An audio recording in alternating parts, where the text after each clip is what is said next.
नमस्कार दोस्तों, राजू सर के नाम से इस यूट्यूब चैनल में आपका हार्दिक स्वागत है। हम पढ़ रहे हैं आयरन डेफिशिएंसी एनीमिया और आयरन डेफिशिएंसी एनीमिया में सबसे पहले हम आयरन के मेटाबॉलिज्म के बारे में पढ़ रहे हैं। पार्ट 1 और पार्ट 2 के अंदर हमने पढ़ा था कि आयरन का इंटेक होने के बाद में आयरन जो है उसका एब्जॉर्प्शन किस तरीके से होता है। एब्जॉर्प्शन के बाद में हमने स्टोरेज के बारे में पढ़ा और जो पीछे रह गया है पार्ट वो है आयरन का यूटिलाइजेशन किस तरीके से होता है बॉडी के अंदर। हमने कल के लेक्चर में पढ़ा था कि आयरन जो होता है वो दो फॉर्म में हम इंटेक करते हैं, एनिमल प्रोडक्ट और फूड प्रोडक्ट। और एनिमल प्रोडक्ट हिम फॉर्म थी और फूड प्रोडक्ट जो थी वो इनऑर्गेनिक फॉर्म थी। हिम फॉर्म जो है उसका एब्जॉर्प्शन जो है ड्यूडेनम के अंदर हो जाता है और इनऑर्गेनिक फॉर्म जो होती है उसके एब्जॉर्प्शन के लिए फेरिक कंटेंट जो होता है, फेरिक फॉर्म जो होती है जो फूड मटेरियल में होती है, जो ट्राइवेलेंट फॉर्म होती है उसको डाइवेलेंट फॉर्म फेरस में कन्वर्ट करने का काम जो है फेरो रिडक्टेज नाम के एंजाइम से हमने वहां पे करवाया और उसके बाद में उसको हमने एब्जॉर्ब करवाया। और एपोफेरिटिन नाम का प्रोटीन था जिसके साथ में बाइंड होकर फेरिटिन फॉर्म के अंदर आयरन का जो है वो स्टोरेज हो जाता है। नाउ अब जो आयरन यहाँ पे आ जाता है ड्यूडिनम की सेल के अंदर, उस आयरन को अब आयरन की अवेलेबिलिटी ब्लड के अंदर है और इस आयरन को जो है बॉडी के अंदर यूटिलाइज किस तरीके से किया जाता है इसके बारे में हम पढ़ेंगे। तो यहाँ से आयरन जो है जो ब्लड में आया है फेरस फॉर्म, वहां से उसको बोन मेरो हाउस तक ट्रांसपोर्ट करना और वहां पे उसका यूटिलाइजेशन करना, ये दो प्रोसेस पढ़ेंगे। इनको पढ़ने से पहले एक बहुत इंपॉर्टेंट कंसेप्ट है कि जो इनऑर्गेनिक आयरन है, इनऑर्गेनिक आयरन वो आयरन था जो फूड जो है प्लांट सोर्सेज के अंदर पाया जाता है। इनऑर्गेनिक आयरन वो आयरन था जो वेरी पुअरली जो है कंपोजिशन वाला आयरन है। द मीन इज दैट की वेरी लेस एब्जॉर्बेबल आयरन है, पुअर क्वालिटी का आयरन है। हमने दो क्वालिटी पढ़ी आयरन की, ऑर्गेनिक और इनऑर्गेनिक। ऑर्गेनिक फॉर्म को हिम फॉर्म बोला जो एनिमल प्रोडक्ट में पाया जाता है। तो जो प्लांट सोर्सेज में आयरन पाया जाता है वो पूरे पुअर क्वालिटी का आयरन है। तो उस पुअर क्वालिटी के आयरन के बारे में जब हम बात करते हैं तो यहाँ पे दो इंपॉर्टेंट बातें हैं, one is negative influence and one is positive influence. वो तो क्या होता है नेगेटिव और पॉजिटिव इन्फ्लुएंस? तो जो इनऑर्गेनिक आयरन है जिसको हम प्लांट सोर्सेज से लेते हैं उसके साथ में कुछ फूड मटेरियल का इंटेक करने पे वो उस आयरन के एब्जॉर्प्शन को मोर या लेस करते हैं, कम या ज्यादा करते हैं। तो वो कौन कौन से फूड सब्सटेंस है जो उस इनऑर्गेनिक आयरन के एब्जॉर्प्शन को लेस करते हैं और वो कौन कौन से सब्सटेंस है जो उस इनऑर्गेनिक आयरन के एब्जॉर्प्शन को ज्यादा करवाते हैं। तो जो कम करवाते हैं उनको हमने नेगेटिव इन्फ्लुएंस बोला और जो ज्यादा करवाते हैं उसको हमने पॉजिटिव इन्फ्लुएंस बोला। तो यहाँ पे दो एग्जांपल लिखे हुए हैं, one is negative influence and one is positive influence. Negative influence कौन कौन से होते हैं? तो इसमें सबसे पहला एग्जांपल है फाइटेट्स। फाइटेट्स जो होते हैं वो पाए जाते हैं जो है वीट के अंदर, है ना, बेसिकली वीट के अंदर। फाइटेट्स जो है वो किस में पाया जाता है? वीट्स के अंदर। और वीट्स प्लांट सोर्सेज है। तो अगर कोई आदमी वीट का कंजप्शन करे विद वेजिटेबल, जो नॉर्मल खाना होता है सब्जी और रोटी, तो अगर वीट और वेजिटेबल्स साथ में ले रहा तो वेजिटेबल्स के अंदर और जो आयरन की फॉर्म पाई जाती है वो कौन सा आयरन है? Inorganic iron.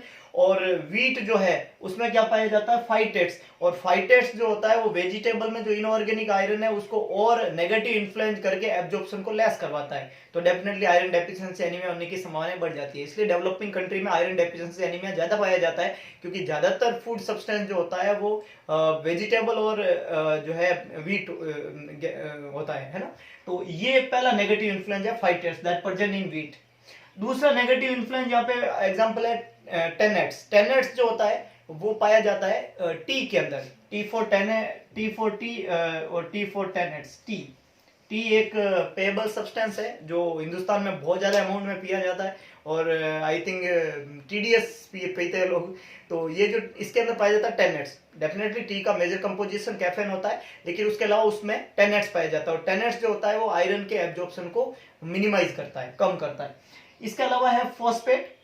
फॉस्फेट्स जो होते हैं वो ज्यादातर वेजिटेबल और फ्रूट्स के अंदर पाए जाते हैं। फॉस्फेट्स जो होते हैं वो फ्रूट्स के अंदर ज्यादातर पाया जाता है, कंपोजिशन फ्रूट्स, और ये आयरन के एब्जॉर्प्शन को मिनिमाइज करते हैं। इसके अलावा कार्बोनेट, ऑक्जेलेट्स। ऑक्जेलेट जो होता है वो बेसिकली वेजिटेबल्स के अंदर पाया जाता है। एग्जांपल है इसका टोमेटो जो है उसके अंदर ज्यादा पाया जाता है। तो ऑक्जेलेट जो है वो आयरन के एब्जॉर्प्शन को जो है वो क्या करता है? मिनिमाइज करता है। तो वो सब्सटेंस जो नेगेटिव इन्फ्लुएंस का काम करते हैं, जो आयरन के एब्जॉर्प्शन को कम करते हैं, उसके अंदर फाइटेट्स, टेनेट्स, फॉस्फेट, कार्बोनेट और ऑक्जेलेट्स। तो जिस भी पेशेंट को हम आयरन डेफिशिएंसी एनीमिया वाले मरीज को अगर आप आयरन रिप्लेस कर रहे हो तो फूड सब्सटेंस में ये चीजें आपको मिनिमाइज करनी पड़ेगी, क्योंकि ये वो फूड मटेरियल है जो इनऑर्गेनिक आयरन के एब्जॉर्प्शन को मिनिमाइज करते हैं।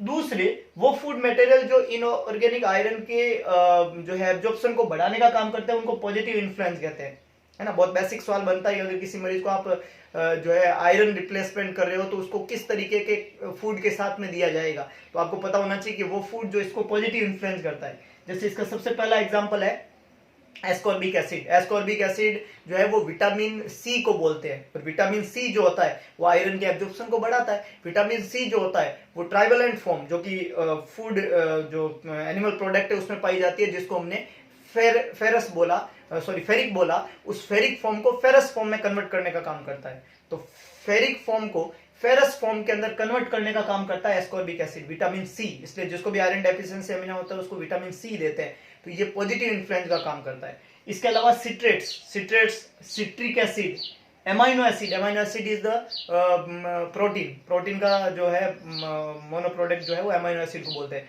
और इसके अलावा ग्लूकोज शुगर, ये वो फूड मटेरियल है जो पॉजिटिव इन्फ्लुएंस का काम करते हैं और आयरन जो है उसके एब्जॉर्प्शन को बढ़ाते हैं। तो वो मटेरियल, वो फूड सब्सटेंस जो आयरन, इनऑर्गेनिक आयरन के को कम एब्जॉर्ब करवाते हैं वो है फाइटेट्स, टिनेट्स, फॉस्फेट, कार्बोनेट और ऑक्जेलेट। और वो मटेरियल जो इन्फ्लुएंस करते हैं, पॉजिटिव इन्फ्लुएंस और एब्जॉर्प्शन को बढ़ाने में मदद करते हैं, उनको कहते हैं ascorbic acid, citrate, citric acid, amino acid और ग्लूकोज। और एक बहुत बेसिक सवाल यहाँ से बनता है कि अगर आप आयरन दे रहे हो तो किसके साथ में देंगे, तो orange juice contain ascorbic acid और सिट्रिक एसिड, तो उसके साथ में हम देते हैं, जो आयरन के एब्जॉर्प्शन को क्या करते हैं, बढ़ाने का काम करते हैं। तो एब्जॉर्प्शन, इनऑर्गेनिक आयरन जिसका ऑलरेडी एब्जॉर्प्शन जो होता है वो बहुत कम होता है, उस इनऑर्गेनिक आयरन के एब्जॉर्प्शन को कम या ज्यादा करने वाले फूड मटेरियल है पॉजिटिव और नेगेटिव इन्फ्लुएंस के नाम से हम इनको जानते हैं। नाउ अब हम आगे बढ़े, ये तो हमने एब्जॉर्प्शन की बात की। एब्जॉर्ब होने के बाद में जो आयरन यहां से एपाइकल साइड से आयरन एब्जॉर्ब हुआ था और बेजोलेटरल साइड से आयरन किस में चला जाएगा, ब्लड के अंदर। तो now my iron is really in the form of ferrous that is Fe+2 in the blood. Iron body के लिए बहुत ही प्रीशियस आयन है। ये जितना प्रीशियस है, प्रीशियस मतलब जितना कीमती है, जितना जरूरी है, उतना डेंजरस है।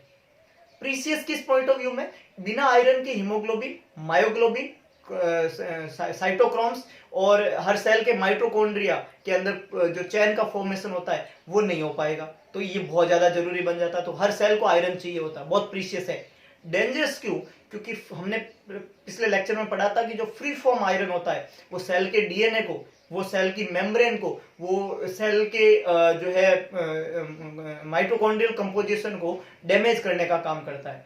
तो जितना आयरन जो है वो बॉडी के लिए जरूरी है, उतना ही आयरन बॉडी के लिए डेंजरस है, अगर आयरन बॉडी में किस फॉर्म में रहे, फ्री फॉर्म में। तो आयरन की फ्री फॉर्म बॉडी के लिए हमेशा डेंजरस होती है। आयरन बॉडी में फ्री फॉर्म में ना रहे, इसके लिए इस आयरन को बाइंड करना बहुत ज्यादा जरूरी है। आयरन कभी भी बॉडी में फ्री फॉर्म में नहीं रखा जाता है, क्योंकि फ्री फॉर्म का आयरन बॉडी में सेलुलर डैमेज करने का काम करता है। तो हम इस आयरन को क्या करते हैं, बाइंड करने का काम करते हैं। तो जब आयरन ब्लड के अंदर आ जाता है तो इस आयरन को बाइंड करने के लिए अपनी बॉडी का एक ऑर्गन है दैट इज लीवर। लीवर की सेल जो होती है उसको हम बोलते हैं हिपेटोसाइट। और हिपेटोसाइट्स जो होती है वो एक प्रोटीन यहां पे बनाती है। हिपेटोसाइट जो है वो एक प्रोटीन का फॉर्मेशन करती है और इस प्रोटीन को नाम दिया जाता है transferrin. Hepatocyte form a protein और this protein is known as transferrin. ये एक प्रोटीन है जो किसने बनाई, हिपेटोसाइट्स ने, और इस प्रोटीन को क्या नाम दिया मैंने, ट्रांसफेरिन। इस प्रोटीन को मैंने नाम दिया transferrin is a protein which is formed by hepatocyte. ये जो ट्रांसफेरिन प्रोटीन है ये आयरन को बाइंड करेगा। जैसे आयरन ब्लड में आया, इस आयरन को क्या करेगा, ये बाइंड। क्यों, क्योंकि फ्री फॉर्म आयरन बॉडी के लिए डेंजरस है, तो इस आयरन को बाइंड करेगा। एक ट्रांसफेरिन प्रोटीन जो होती है वो 2 मॉलिक्यूल को बाइंड कर सकता है। One transferrin protein can bind 2 molecule of iron. तो एक ट्रांसफेरिन प्रोटीन जो होती है वो आयरन के 2 मॉलिक्यूल को क्या कर सकती है, बाइंड कर सकती है। एक ट्रांसफेरिन प्रोटीन जो होती है वो आयरन के 2 मॉलिक्यूल को क्या कर सकती है, बाइंड कर सकती है। तो फॉर एग्जांपल मैं यहाँ पे 3 ट्रांसफेरिन प्रोटीन बनाता हूं। This is the transferrin number protein 1, this is the 2 and this is the 3। ये 3 हमने ट्रांसपेरेंट प्रोटीन बनाई। एक ट्रांसपेरेंट प्रोटीन कितने मॉलिक्यूल को बाइंड कर सकती है? 2 molecule of iron. 2 transparent protein 4 और 3 6, तो 3 प्रोटीन 6 मॉलिक्यूल को बाइंड कर सकती है। जो जितना आयरन है बॉडी में, मान लो आयरन के 2 मॉलिक्यूल आए तो ट्रांसपेरेंट प्रोटीन कितनी बनेगी? 3 बनेगी। और इनमें से एक ट्रांसपेरेंट प्रोटीन एक मॉलिक्यूल को बाइंड करती है और 2 प्रोटीन हमेशा फ्री रहती है।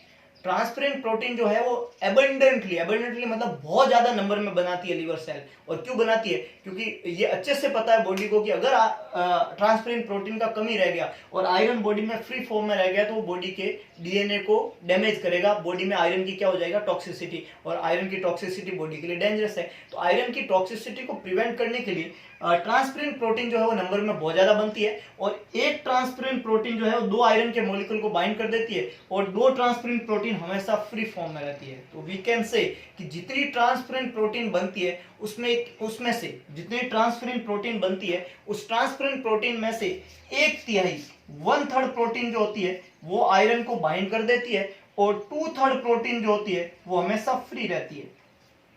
जितने ट्रांसपेरेंट प्रोटीन बनती है, जितनी ट्रांसपेरेंट, जैसे ये 3 बनी तो 3 में से एक आयरन को बाइंड करती है और 3 में से 2 जो होती है वो हमेशा फ्री रहती है। जो आयरन को बाइंड करती है उनको सैचुरेटेड ट्रांसपेरेंट, मतलब वो आयरन से बाइंड है तो वो सैचुरेटेड होगी because it is saturated by the iron. तो इस ट्रांसपेरेंट प्रोटीन को 1/3 को हम बोलते हैं सैचुरेटेड ट्रांसपेरेंट प्रोटीन। क्या बोलते हैं? सैचुरेटेड मतलब वो ट्रांसपेरेंट प्रोटीन जो आयरन के साथ में क्या हो रखी है? बाइंड। और ये जो 2/3 रहती है इसको हम अनसैचुरेटेड बोलते हैं। अनसैचुरेटेड वो ट्रांसपेरेंट प्रोटीन होती है जो है बाइंड नहीं रहती है।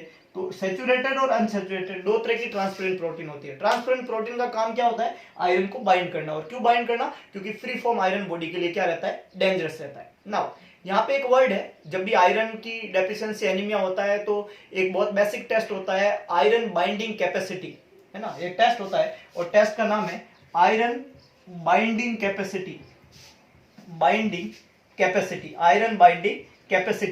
आयरन बाइंडिंग कैपेसिटी क्या है? Iron binding capacity transparent protein के ऊपर डिपेंड करती है ना। Iron binding capacity is the capacity of the body which bind the iron. और who is the responsible for the binding the iron? Transparent protein is the responsible for the binding of iron. 1/3 transparent protein bind the iron, 2/3 is always free. और transparent protein मैंने पहले बोला है बहुत ज्यादा amount में बनती है। क्यों? क्योंकि फ्री फॉर्म आयरन बॉडी के लिए डेंजरस है। नाउ ये total binding capacity, iron binding capacity body की कितनी होगी? तो सबसे पहले मैं नॉर्मली बात करूं कि एक इंडिविजुअल में टोटल सीरम आयरन लेवल कितना होता है। अगर हम किसी इंडिविजुअल में आयरन डेफिशिएंसी एनीमिया है और हमने टेस्ट किया सीरम आयरन लेवल, क्या टेस्ट किया? Serum iron level. तो एक इंडिविजुअल के अंदर सीरम आयरन लेवल जो होता है वो होता है नॉर्मल वैल्यू जो होती है उसकी होती है 100 माइक्रोग्राम पर डीएल। 100 माइक्रोग्राम पर डीएल। एक इंडिविजुअल में आयरन का लेवल जो होता है वो होता है 100 माइक्रोग्राम पर डीएल। अगर एक इंडिविजुअल में आयरन का लेवल जो है वो 100 माइक्रोग्राम पर डीएल है तो अगर पूछा जाए आपको कि आयरन बाइंडिंग कैपेसिटी कितनी होगी, अगर आयरन का लेवल बेसिकली ये लेवल हम चेक करें तो आयरन का लेवल 100 माइक्रोग्राम पर डीएल है तो आयरन बाइंडिंग कैपेसिटी कितनी हो जाएगी? तो इसकी 3 गुना हो जाएगी क्योंकि ये नंबर में 3 है ना। 1/3 में आयरन होता है, 2/3 फ्री होती है, तो ये 2 और ऐड कर लो। तो अगर ये 100 है, 100 और 100 तो कितना हो जाएगा? 300। तो अगर आपको कुछ what is the normal iron binding capacity, body में आयरन बाइंडिंग कैपेसिटी की नॉर्मल वैल्यू कितनी होती है तो जवाब क्या होना चाहिए? 300 माइक्रोग्राम पर डीएल। बहुत बेसिक कंसेप्ट है। हमने बोला फेरस फॉर्म में आयरन जो है वो ब्लड में आया, उस ferrous form iron free form body के लिए डेंजरस है इसलिए उसको बाइंड करना जरूरी है। उसको बाइंड करने के लिए हिपेटोसाइट एक प्रोटीन बनाती है जिस प्रोटीन को नाम दिया transparent protein. Transparent protein number में बहुत ज्यादा अमाउंट में बनती है क्योंकि आयरन की टॉक्सिसिटी बॉडी में होने की बहुत ज्यादा संभावना है। तो ये जो ट्रांसपेरेंट प्रोटीन बनी है वो ट्रांसपेरेंट प्रोटीन जो होती है वो एबंडेंटली नंबर के अंदर बनती है। और एक ट्रांसपेरेंट प्रोटीन जो होती है वो 2 मॉलिक्यूल ऑफ आयरन को यूज करती है और बाकी की ट्रांसपेरेंट प्रोटीन जो है वो फ्री फॉर्म में रहती है। 1/3 प्रोटीन सैचुरेटेड होती है, 2/3 फ्री फॉर्म में रहती है। तो 3 नंबर में ट्रांसपेरेंट प्रोटीन बनी। ये जो एक आयरन के साथ में सैचुरेटेड हुई थी उससे हम सीरम आयरन लेवल अगर चेक करें तो 100 माइक्रोग्राम पर डीएल आता है। तो अगर तीनों सैचुरेट हो जाती तो 300। तो जो आयरन बाइंडिंग कैपेसिटी है वो ट्रांसपेरेंट प्रोटीन पे डिपेंड करती है और वो आयरन की बाइंडिंग से नंबर में 2/3 ज्यादा होती है अनसैचुरेटेड